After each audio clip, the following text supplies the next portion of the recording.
A big focus. The situation in Manipur continues to remain volatile as students continue to build pressure on the governor, Mr. Lakshman Prasad Acharya.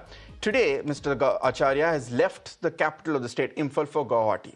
Now, keep in mind that he is essentially the Assam governor with additional charge for Manipur, but criticism has come in that at a time of crisis, should he really be abandoning his station in Manipur? Remember, students and other locals have been protesting outside the Raj Bhavan against the recent spike in violence. In fact, nearly 80 students were injured in the violent clashes with police forces yesterday as they attempted to defy curfew. Meanwhile, Inner Manipur MP Angomcha Bimol has written to the Home Minister seeking his urgent intervention into what he has called an unprecedented violent crisis in the state. In his letter, the MP has compared the present situation in Manipur with that during partition in 1947, highlighting the deadly turn that the violence has taken with the use of drones and missiles. Meanwhile, curfew continues to remain in place in several districts and the internet remains snapped for 5 days in 5 districts over fears of social media misuse.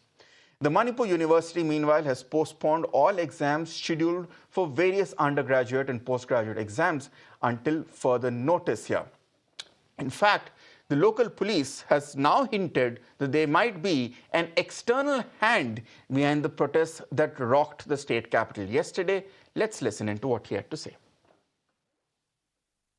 Many students are juveniles and many students are kept at night time in market area.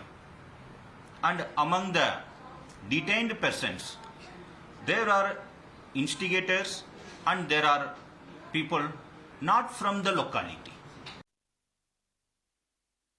I'm being joined by an esteemed panel of guests who understand the region very well. I'm being joined by Rami Desai, author, P.K. Mishra, former ADG of the BSF, Matthew Anthony, spokesperson of the Congress, Dr. Thongokal Haokip, assistant professor at the Center for the Study of Law and Governance in JNU, and Ravi Shankar Ravi, editor of Dainik Purvodaya. Let me first go across to my first guest, Mr. Rami Desai. Mr. Desai, I understand that Governor Acharya is governor of Assam and he also has additional charge of Manipur. But at a time when students are protesting outside the Raj Bhavan for several days, at a time when they're being lathi charged, 80 of them have suffered casualties. Does it not make for very bad viewing for the governor to abandon his station in Imphal and then head to safer ground in Guwahati? Good evening. First of all, it's Miss Rami Desai, not Mr. But I'm having said that, my apologies, Rami Desai. My apologies. Everything that has happened is hugely condemnable, I don't think if the recurrence of what we have seen in terms of the drones and, indigenously made rocket launchers had not happened, I think we were limping back to some amount of stability. The rate of incidents from last year to this year have gone down considerably. But unfortunately, the belligerents in this case have some amount of stakeholding to keep this conflict continuing, and in my opinion, one of the reasons is that, there has been a lot of diversion in the news towards other developments that have been taking place in the neighborhood, whether it was Bangladesh, whether it's, elections in Jammu and Kashmir. But to answer your question about the governor, I think we can read a lot into a lot of movements right now. There is no knowing whether the governor was in Guwahati actually to discuss this situation. There have been many meetings that have been taking place in Assam because there are multiple stakeholders that are coming in from multiple places across the country. So there is no knowledge of why he was there or what he was doing. But, this is a larger problem that we are seeing, and I think that is what we need to concentrate on, is why there is this continuous need ever so often whenever the state starts to limp back to normalcy. There is this need to keep this conflict alive. And, even if the incidents have gone down, the escalation has happened with the kind of use of weaponry that we are seeing. And I think that is something that needs to be taken into consideration, which I think the center is considering, that this might be given to the NIA very soon, which might be a very prudent decision. So I think we need to instead of jumping to conclusions and talking about visuals, we need to really concentrate on the Fair investigation enough. and the pieces that will fall together with, in my opinion, without any doubt, soon enough. So, Rami Desai, you are saying that there is somehow a concerted effort to keep the pot boiling every time there is some sort of success achieved Absolutely. in order to return normalcy to the state, which is why Manipur in the past 16 months has never reached a point of long-standing permanent normalcy. Now, that ties in with what we heard from the Manipur police today, saying that there is an external hand, I'm quoting the police official, and that there's an external hand in fomenting student protest. PK Mishra, former ADG of the BSF, as someone who understands national security, especially in the Northeast, very well, would you agree with this assessment? But given the kind of weaponry and the sophisticated technology we have seen being used by the rebels to attack CRPF camps with no fear for life and danger at this point, indicates that there is some sort of a foreign hand in terms of supplying arms and ammunition to these insurgents? And if so, who really benefits from an unstable, volatile Manipur?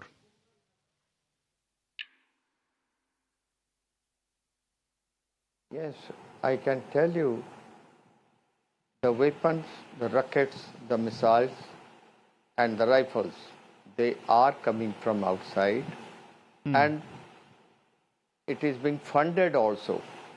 I can well tell you foreign hands are there because this violence is still continuing. There are some hands underground who are helping it so that Manipur, particularly the northeast, must keep on boiling. We have seen what has happened in Pakistan when Imran Khan was removed. Now Sheikh Hasina ji was removed, and perhaps they are also penetrating in Manipur, and that is a thing which we have to see it definitely. There is a hand. And you go back in May 23rd of May when the first thing it happened, there were two journalists from United States. They were available, they were present in Churachandpur. And the weapons, those were coming.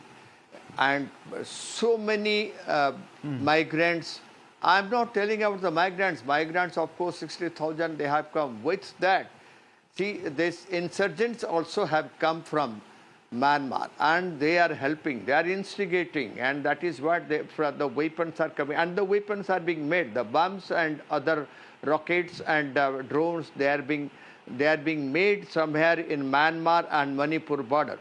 The worst part of it, I can tell you, we don't have, the border is not properly guarded. That is the reason for which these are coming. And this will continue because you see, the weapons are coming because some other state is involved. We know in Myanmar the government is not existing. And the rebels are still there, and those weapons are definitely coming because enough fund is there with the insurgents in the hills, because 70,000 crores they were getting from poppy cultivation per year. So getting weapons, getting rockets, and getting drugs, and getting bombs and other materials to procure it, there is no problem for that. And that is one more way. And second thing is the CIA funds. They are also coming to Manipur. They have got their interest, and that is how you see the instigators are there. It is not only a mighty versus cookie class. Definite foreign hand, whether it be from the CIA, whether it be from Myanmar, whether it be from China, in order to keep Manipur and by extension the rest of Northeast volatile, because that is obviously in the strategic interest of these countries. In that case, let me bring you in, Dr. Haokip. Are Manipuris making a cardinal mistake by falling for these external provocations, and which are only going to end up ensuring that the state is going to be in a state of permanent volatility? I don't believe, as per my assessment, I don't believe in this accusation or claim that, weapons are exclusively coming from Myanmar or somewhere else. Weapons can come from anywhere, right? It is a border state, and it can come from anywhere else. That's not the problem. But the problem is about always blaming China, Myanmar, or somewhere else. To my understanding, the communities are both the communities are helping themselves in defending, right? uh, they are generating their own kind of resources to defend, so-called defend themselves. And it's the failure of the central government to provide adequate security. There has been a certain ad hoc policy, right? There is no definite political will of the central government to solve this crisis. And this has been going on for the last 15 months. And this kind of ad hoc policy, every month or every situation that the New Delhi frames is something not helping. There should be a kind of concrete step taken by the Home Ministry to bring down the conflict and also politically engage the two communities in New Delhi for certain solution. So these ad hoc policies will not bring down the conflict. And as we have seen, in many debates, the equal attention paid on the same kind of situation. For instance, the weapon use. A week ago, we are blaming that the cookies are using drones and bombs in the courtroom. But the same kind of drones and bombs were used in December 2023 in Chirachandpur, Shongil village, and also in January in some other places. So this kind of unequal attention paid on certain incidents is not helping. We have to assess equally. If the NIA is on this kind of drone bombing, then they have to investigate into the December and January, allegations of drone bombings in Chirachandpur district. So this kind of unequal attention and equal, kind of treatment is not helping. And in the long run, it will not solve the problem. It will only escalate. And the other side, if you are having an equal, that's a fair point, Dr. Hawkip. Another attention page, then they will get frustrated. So we should have a kind of concrete policy from New Delhi to bring down or scale down this conflict. That's a fair point, Dr. Hawkip, that even if we know that this has actually been an external threat here, the fact is that it's been going for 16 months. It's no rocket science to understand the geopolitical significance of a state like Manipur and how so many foreign powers will benefit from keeping it. But evidently, let me bring in Ravishankar Raviji at this point, editor of the Dainik Purvodaya. Ravishankar Raviji, ये बात तो तय है कि centre की तरफ से और स्टेट की तरफ से डबल इंजन सरकार है मणिपुर में there has been very clear mishandling of the situation 16 महीने से ये चल रही है अभी भी द रिस्पांस जो है वो एक प्लेबुक है कर्फ्यू लगा दो इंडेफिनेटली इंटरनेट बंद करवा दो 5 साल से इंडिया दुनिया का इंटरनेट शटडाउन कैपिटल बन चुका है स्कूल्स एग्जाम पोस्टपोन करवा लो स्टूडेंट्स पर लाठीचार्ज करवा लो अगर सही में एक्सटर्नल थ्रेट है बट विजिबल मेजर्स तो सारे ये दिख रहे हैं कि मणिपुरी के ऊपर ही अत्याचार हो रहा है देखिए जो कुछ भी हो रहा है वो अब बहुत ही बुरी स्थिति में मणिपुर पहुंच गया है और मणिपुर एक मजाक बनकर रह गया है सेंटर और स्टेट के बीच आज जो मणिपुर की सिचुएशन है उसमें मणिपुर को एक फुल टाइम गवर्नर की जरूरत थी आपने एक पार्ट टाइम एक एडिशनल चार्ज दे दिया असम के गवर्नर को और आज के दिन में गवर्नर का वहां रहना कितना जरूरी है वो देख लीजिए रिफ्लेक्शन दूसरा ये जो प्रोटेस्ट हो रहे हैं ये प्रोटेस्ट वहां के मुख्यमंत्री के खिलाफ नहीं हो रहे हैं ये प्रोटेस्ट हो रहा है राजभवन के खिलाफ जो सिक्योरिटी एडवाइजर सेंटर की तरफ से भेजे गए हैं उनके खिलाफ और डीजीपी के खिलाफ और मुख्यमंत्री बीरेंद्र सिंह ने जो गवर्नर को मेमोरेंडम दिया है उसमें उन्होंने क्लियर कहा है कि हमको मोर पावर चाहिए कहने का मतलब कि हम जैसे चाहते हैं जिस तरीके से चाहते हैं उस तरह से हमको सरकार चलाने दी जाए और ये सारी जो प्रोटेस्ट है स्टूडेंट के उनकी डिमांड्स को आप ध्यान से देखिए और वो सीधा पुलिस पर वो हमलावर है दूसरी बात है कि आप बार बार कह रहे हैं एक्सटर्नल फोर्स है तो आप लोग कर क्या रहे हैं इतने दिनों से इन चीजों को समझ क्यों नहीं रहे थे निश्चित रूप से अभी जो नए आर्म्स इक्विपमेंट आए हैं ड्रोन से अटैक करना रॉकेट लॉन्चर से अटैक करना निश्चित रूप से ये बहुत डिस्टर्बिंग है और ये सारी चीजों का रूट म्यांमार है नॉर्थ ईस्ट के जितने मिलिटेंट ऑर्गेनाइजेशन है जिनका बेस म्यांमार में है सभी का और जहां पर जुंटा जो म्यांमार आर्मी है उसका वो प्रभाव क्षेत्र नहीं और उनके आर्म्स मैंने असम के भी तमाम जो विद्रोही संगठनों थे उनके जो सोर्स ऑफ आर्म्स है वो निश्चित रूप से चीन की तरफ से आते हैं और अलग अलग एजेंसी है इसमें। मैं ये नहीं कहूंगा कि इसमें चीनी गवर्नमेंट इन्वॉल्व है या म्यांमार गवर्नमेंट, उनके अपने रूट है, उस रूट से उनको जी आर्म्स मिल रहे हैं और वो सारे आर्म्स पहली बार ड्रोन का इस्तेमाल नॉर्थ ईस्ट की इंसर्जेंसी के दौरान ये देखा गया। सबसे पहली बात है कि अगर आपको पॉलिटिकल सॉल्यूशन चाहिए जो अब तक आप नहीं निकाल पाए, आप बीरेन्द्र सिंह को साइड में क्यों नहीं कर रहे? कुकी एमएलए जो बीजेपी के एमएलए हैं वो डिमांड कर रहे हैं कि आप बीरेन्द्र सिंह को हटाइए। अगर आप अपने एमएलए के साथ बैठकर मीटिंग कीजिए ना, जिनकी आपकी सरकार है, आपके भाजपा के एमएलए में अगर ये मतभेद है तो आप कैसे जमीन पर सॉल्यूशन करेंगे? डिफरेंसेस वहां पर है। आप अलग अलग कुकी विधायकों से बात कर रहे हैं, मैतेई विधायकों से, और अब जो सिचुएशन हो गया है, वो जो सेपरेशन की बात आ रही थी, मणिपुर को डिवाइड करने की, वो ज्यादा गहरा हो गया तो है। एसेंशियली और अगर रविशंकर रवि जी आप यही बोल रहे हैं कि सरकार कर तो अगर थ्रेट एक्सटर्नल भी है, सरकार की मिसहैंडलिंग की वजह से ये थ्रेट एक्सटर्नल और इंटरनल दोनों हो चुकी है और 16 महीने से चल रही है, काफी अहम कदम ले सकते थे which have not been taken into account. Before I go back to Rami Desai, let me also bring in the spokesperson of the Congress, Matthew Anthony, who's been waiting patiently. Mr. Anthony, today the senior MP from the Congress party, Dr. Akojam, wrote a very passionate letter and a very emotional one to the Home Minister. He says that the situation evokes memories of the 1947 partition, with missiles and drones being involved. It has taken a deadly turn, and as a result, the lives of Manipuris do not matter to the center.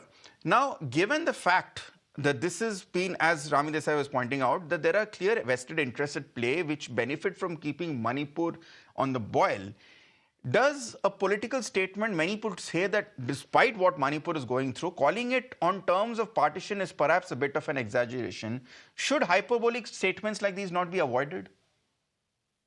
Mr. Bhattacharya, first of all, let me tell you this, that I'm really shocked to hear from a person who is a specialist on Northeast saying that that's an insult to the Manipuris as well as the Northeast people that they are taking support from CIA. How can somebody say that without an evidence? How can you insult the people of the Northeast by saying that? Now, the second is you're saying that Myanmar border is compromised. So you're saying that the Indian army is completely compromised on the border? So isn't that the failure of the central government to have the army compromised to have a free flow of such high-end equipments? Can any one of us get a drone for a public event in India when such high-end drones and rocket-propelled grenades happens in the state of Manipur? So who's being compromised there?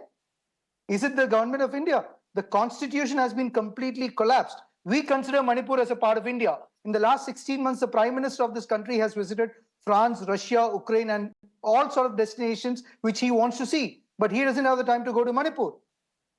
But then so, what is the interest they are protecting? Is it the poppy? Is it the... No, but let then, me complete, Mr. Mr. Bhattacharya. Anthony, You listen to if all you're of them saying that patiently. if it's an So insult to even say that... No, don't interrupt. Then I'll walk out. Then I'll walk out. Go on. Because No. let me complete. Go on. So, whose interest they are protecting? Go on. The poppy culture, Himanta Biswa Sharma, Biren Singh, and the Supari import and the Supari smuggling, gold smuggling, and all sort of things like that. By creating such a situation in Manipur, they are supporting all these illegal trades. 60,000 central troop is there in Manipur for a 22,000 square kilometer state with 33 lakhs population, and they are not able to control. You have seen the BJP governments controlling with bulldozer in other states. Why they can't exercise anything? Kuldeep Singh was made a security advisor on May 4th, 2023. Then he was made a unified command headquarter chairperson on May 31st, 2024. Okay, what is he doing? And now the editor is also very clearly saying that this looks like an engineered protest against the government of India by the chief minister to have more powers to him. And what has he been doing? Where are the failures? Whose failures are this? And are we not considering the people of Manipur Mr. Anthony, if obviously no one is saying that a common citizen of Manipur is hand in gloves with the CIA or with the China, but the fact that is exactly what he has said. That the people of Northeast is getting support from CIA, just like other countries. Mr. Anthony, let me ask my question. Mr. Anthony, I've let you complete your point. Let me ask my question, please, for God's sake. My point is, where are these drones, where are these rockets coming from? If there is no external hand involved in propping up mischievous elements, where are these rockets and drones coming from? Exactly my question. So what is the central government and the border force doing? We have a BSF, we have a CRPF, we have a paramilitary, we have everything there. What are they doing? Can't they check this? Whose failure is that? Then let me put that question across to Rami Desai. And let me put that question across to Rami Desai and PK Mishra. Rami Desai, what is your take on these allegations that we have heard through the panel about various lapses in the center on the security front? Because obviously they've allowed drones and missiles to be smuggled in across the border. And at the same time, again, I come back to the question of optics. You have heard another guest on the panel say that, you know, at the very least, Manipur should have gotten its own governor and not have a ad hoc governor who is actually with his core responsibilities in Assam. The Prime Minister is yet to visit Manipur for the past 16 months here. Are these not measures which the central government could have taken in order to give a more robust signaling to people who are trying to foment trouble in Manipur? Look, you've asked a very good question, and I would like to respond to my previous panelist as well. Rich coming from the Congress talking about security and the security situation in Manipur. Considering when Congress was in power, when the Kuki and Naga fight happened, it took them 9 years to solve it. All these years, and I've been traveling these areas and studying these areas for over 15 years. I'll tell you, in all these years, there wasn't an inch of border control. There wasn't an inch of border fencing, even though immigration was rampant, not just in Manipur, but in all other states in the northeast, and the demographic change in Assam and Tripura will tell you that. And now Manipur will tell you that as well. Today we are, cleaning up the mess that the Congress didn't bother to address. Do you think that this illegal immigration has happened overnight? Do you think that 999 illegal villages have cropped up in the last 5 years? Do you think that the kind of fault lines that we see today between two, completely innocent communities was not the seed that was sown in the Congress time. It was the Congress that used the cookies against the Metis at one point, So let's not talk about what this government, hasn't done without looking at what the historical legacy issues of these areas are. Now, having said that, yes, I think it's important that certain steps are taken. They are taken swiftly, but like I said earlier on, this situation, every time it tries to come under some amount of ambit of normalcy, it's raked up again. Nobody in their wildest dreams would think that just when it was limping back to normalcy, that suddenly drones would be used. The entire narrative also, sir, let me say this about the CIA. Ma'am, I'm sorry, you are a a very erudite scholar, but I don't understand how long are we going to continue with this argument that we are cleaning up for the Congress's misdeeds. It's been 7 years since the BJP has been in power in the state of Manipur and the center. One would expect that in 7 years, given the much touted double-engine Sarkar, which the Prime Minister keeps coming out, the ills of previous regime would have been sorted out, which is why you have been the party has been voted to power. But if you know the terrain, it is not that easy, to plug it, even when the FMR was revoked, this time round, post the conflict, there was objection to it saying we have transnational ethnic ties.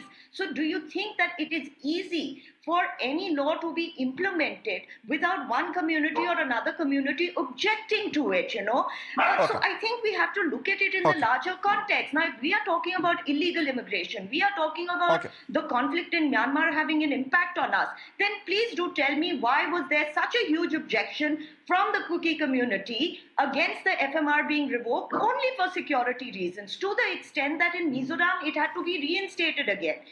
So these are issues that we must understand are affecting innocent people.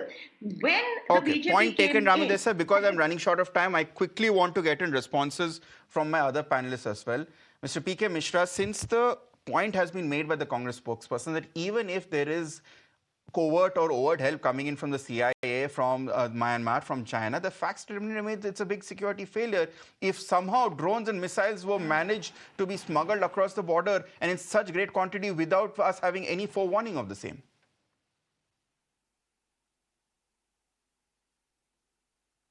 Yes, I can well tell you. I have listened to him.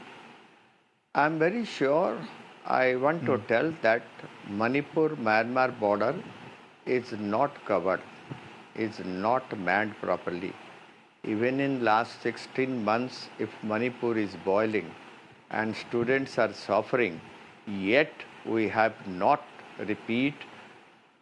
We have not deployed any border guarding force in Manipur-Myanmar border when you knew that in Myanmar, there is no government, Janta government has failed and the rebels are active and the weapons are coming and many migrants have come along with them, few militants also with weapons. We should have guarded it with a border guarding force. I hope we could have done it in last 16 months, which we have not done. Manipur border with Myanmar, sorry, it is not guarded. If somebody tells that it is guarded, it is deployed, So that's a very big, Assam rifle is deployed, that is a that's a different very big issue confirmation altogether. coming It is from not you, guarded. sir, as a former First ADG of the and fourth BSF. thing is we must have So you're block saying the that the border. Manipur... We must have to block the border here. Yes, this border is unguarded, which is why this has been happening. It is Myanmar border then in is that not case, guarded. Perhaps, is it a security It is failure or an porous, intel failure? absolutely porous. That's a very Anybody can important come. point coming in. I'll let Dr. Hawkip have the It last is a word fact, as someone who really it is a understands security Manipur very failure, well. Dr. not Hawkip, intelligence failure. okay, absolutely. Dr. Hawkip, I'll let you have the last word because I'm running out of time. What is your prescription, if you can put in 60 seconds? This is where the situation is. Let's not get into what's happened in the last 70 years, what's happened in the last 16 months. Today, we are in a situation where Manipur, there's deep distrust with the state administration, with the central administration, and the fears of external forces capitalizing. What would be your prescription, if you can sum it up in 30 to 60 seconds? No, I have to respond to two things which are not clear regarding the Kuki-Naga conflict, which had happened 30 years back. That it took this and much years, 3 years, 4 years, is something, which needs to be looked back because at that time, the kind of state capacity that we have in Manipur, the roads, the connectivity, and the kind of army and police personnel present in the hills were so less. So it took time to control the situation. So now the state capacity has increased. As we have repeatedly said, there are 60,000 armed personnel in addition to the already existing ones. How are we not controlling the situation? Okay. That's the question. And secondly, with regard to the claim or the allegation that the Congress used the cookies against the Meiteis, this is totally absurd because there has been no conflict between the Meiteis and the cookies till May 3rd last year. There was almost a cordial. Those are important points as well. Yes. So this Yes, kind of there is a big debate as to who's responsible for creating the mess. Was this something that was a primordial conflict that was going on for so long, or was it something that has just been engineered, if engineered, who allowed to let it ferment? I'm sorry, unfortunately, Dr. Hawkip, I would have loved to listen to you and the rest of my panel a bit more, but we have to move on. So thank you so much, Rami Desai, PK Mishra, Matthew Anthony, Dr. Hawkip, and also Ravi Shankar Ravi for joining us on this debate. We look forward to having you again on this panel, hopefully with better times in Manipur.